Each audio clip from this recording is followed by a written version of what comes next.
So, according to this report, there was clearly a lack of training and operating procedures. It seems like DPU staff may have even been flying blind in the early hours of responding to the power outage.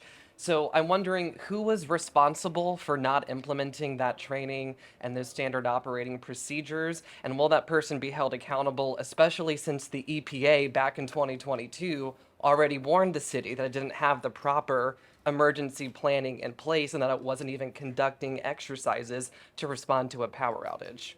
Okay, so I'll speak to the first part. We've already implemented a process where we're revising all the standard operating procedures, all the master plans, all the emergency operation procedures. That process is going to take a little bit of time to basically build up the robustness of that type of structure. But we're looking at to have that fully rolled out by a couple months from now. So all those standard operating procedures will be incorporated into the plan operations. And then we're going to be doing annual training on those, annual exercises on those to make sure that the operators, the maintenance staff are fully informed of those activities. Mayor? Yeah, thanks. Um, yeah, maybe what I'd add to that is that probably the most concerning part of the report to me was the lack of committed standard operating procedures and standardized emergency response, right? And I think that, while we had an electrical event that led to an equipment failure, there was clearly a component of not having practiced emergency response that led to this event. And so, you know, I think Dr. Morris is absolutely in tune with that and is responsible now for making sure that those standard operating procedures in both, typical time and emergency time are created, and that's the work that he's charged with over the next few months.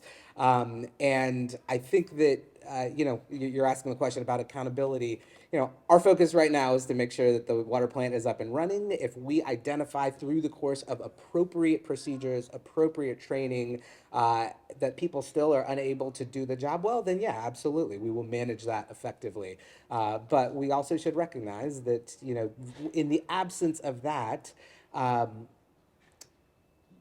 there that yeah, people like we've got to recognize that people have just worked really hard over the last month, right? The people in the water plant have done everything they can to both in the acute event get the plant up and running, and then to continue that effort under Dr. Morris's leadership. And so, I think we come back to that question as we put the right procedures in place, we put the right training in place, and we make sure that we've got the right team and the right culture to move forward together. And one quick follow up. Sorry, just one quick follow. No, Tyler, you guys have already had two people from your should have multiple reporters. Dean.